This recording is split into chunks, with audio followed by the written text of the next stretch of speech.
Hello! నమస్తే. Welcome to my channel. అందరూ ఎలా ఉన్నారు? అందరూ బాగుండాలని ఆ భగవంతుడిని కోరుకుంటూ, ఈరోజు మరో మంచి వీడియోతో మీ ముందుకొచ్చాను.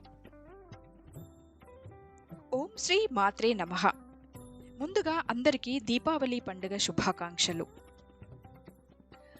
దీపావళి అనేది దీపాల వరుస అనే అర్థం వచ్చే ఒక ముఖ్యమైన పండగ. ఇది చీకటిపై వెలుగు సాధించిన విజయానికి ప్రతీక.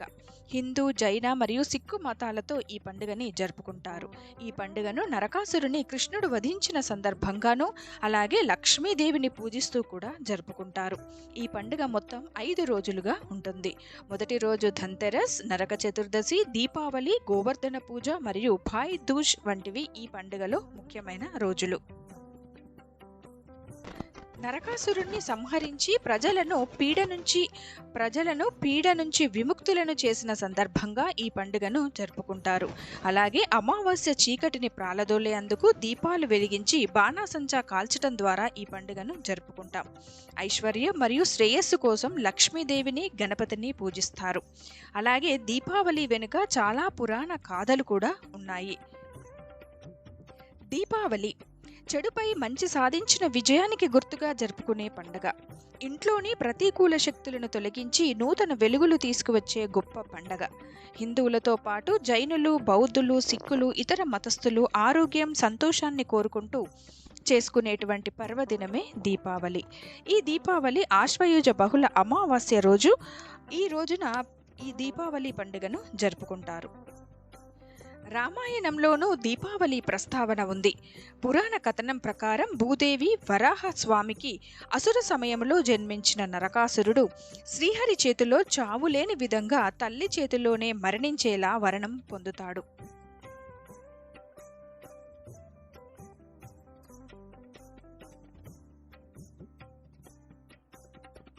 వరగర్వముతో లోకకంఠకుడిగా తయారైన నరకుడు ముల్లోకాలను పట్టి పీడించాడు. నరకుని బాధలు భరించలేని దేవతలు, మునులు, గంధర్వులు శ్రీహరికి తమ గోడు వెళ్లిపోసుకుంటారు. వారి మొర ఆలకించిన శ్రీ మహావిష్ణువు ద్వాపరయుగంలో కృష్ణుడిగా అవతరించి సత్యభామతో నరకాసురుని సంహరింపచేస్తారు. నరకాసుర సంహారముతో అందరూ ఆనందంగా పండుగ చేసుకుంటారు. చతుర్దశి నాడు నరకుడు మరణించగా ఆ తర్వాత రోజు దీపాలు వెలిగించి సంబరాలు చేసుకుంటారు. ఈ పండుగను కొన్ని ప్రాంతాల్లో 5 రోజులుగా జరుపుకుంటారు. ఆశ్వయుజ బహుళ త్రయోదశితో ప్రారంభమైన దీపావళి వేడుకలు కార్తీక శుద్ధ విధియ భగినీహస్త భోజనంతో ముగుస్తుంది.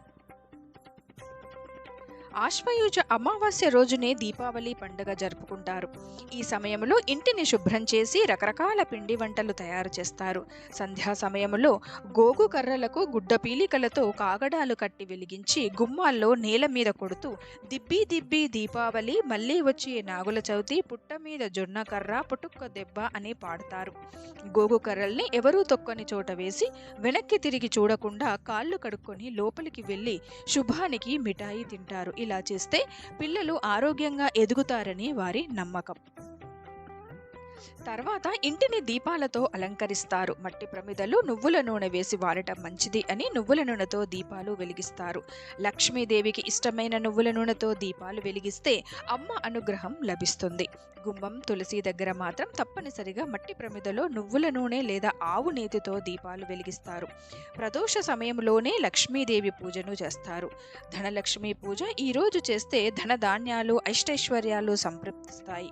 దీపావళి రోజున లక్ష్మీ పూజతో తమ వ్యాపారం వృద్ధి చెందుతుంది అని వ్యాపారులు నమ్ముతారు. కొత్త బంగారం, వెండి ఆభరణాలు పూజలో పెడితే కూడా శుభప్రదం. దీపావళి మరునాడు బలిపాడ్యమి. చతుర్దశి నాడు విష్ణుమూర్తి వామనుని రూపంలో పాతాళానికి అణిచివేసి బలిచక్రవర్తి మళ్ళీ భూమి మీదకి తిరిగి వచ్చిన రోజు ఇదేనని చెబుతారు. బలికి పూజలు చేస్తారు. మహారాష్ట్ర వాసులు ఈ రోజున నవదినస్గా భావిస్తారు. గుజరాతీయులు ఇది ఉగాది పండుగగా జరుపుకుంటారు. నందగోపాలుడు గోవర్ధనగిరినెత్తి రేపల్లె వాసులను కాపాడిన రోజు కూడా ఇదే అని చెబుతారు.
వీడియో మీ అందరికీ నచ్చుతుంది అని భావిస్తూ మరో మంచి వీడియోతో మళ్ళీ కలుద్దాం. నమస్తే మీ శ్రీదేవి ఆకుల.